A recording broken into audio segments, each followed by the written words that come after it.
Prediction about music. Prediction about music. What did Rasulullah Sallallahu Alaihi Wasallam say?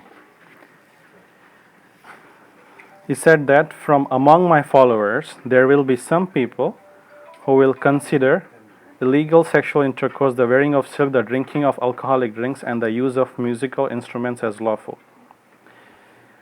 All these things are considered haram by all the scholars. Now, unfortunately, you see in today's time that there are some people, some scholars even, this very small minority of them, they're coming up and they're saying that music is okay, music is allowed. So that's a big problem. And Rasulullah Sallallahu Alaihi Wasallam exactly predicted this. Time will come when it is, and the people will say music is allowed. And you know, there is no difference of opinion in this regard in terms of the four Imams, Hanafi, Shafi, Hanbali, Maliki. All of them, they said that this using musical instruments is haram.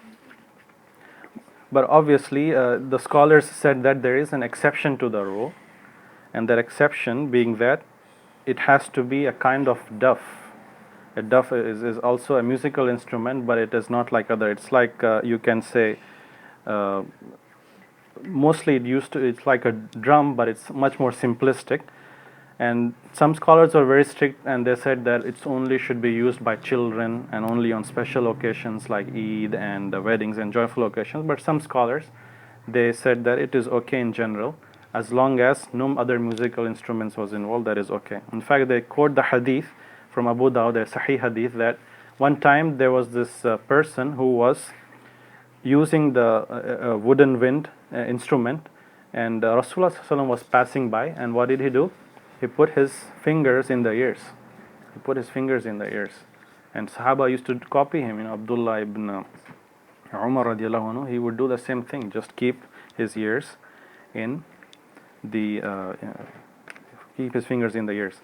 So, the scholars also mention that it is the food of the soul, but it is the haram food. It's like, you know, just how people enjoy drinking alcohol.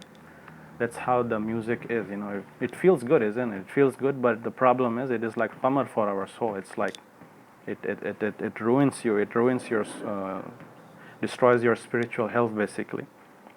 So important thing, even if a person listens to music, he should know that it is something that Rasulullah Sallallahu Alaihi Wasallam said that it is haram. Knowing this haram is one thing, but if there are some people who say that, okay, I know it's haram, but I am kind of trapped in it, I'll eventually leave this one day. So that's kind of okay level, because at least he knows it's wrong. One day maybe he'll change. But there are some people who say that, no, it is not haram. Now that's like a very serious issue. That's exactly what Rasulullah Sallallahu Alaihi Wasallam is saying. You should stay away from it, or at least, you know, if you have that low iman, know that in your heart that it is a wrong thing. And there is something we have all four Imams full consensus about it. It's the Quran of Shaitan, that's what they said. But alhamdulillah, today, these days, I mean, some scholars have permitted the halal version of it. There are nasheeds that scholars said that it saved the teenagers specifically. Instead of listening to all those music, they have these nasheeds. They should listen to these nasheeds. An alternative is provided, by the way. So that is one exception that the scholars made.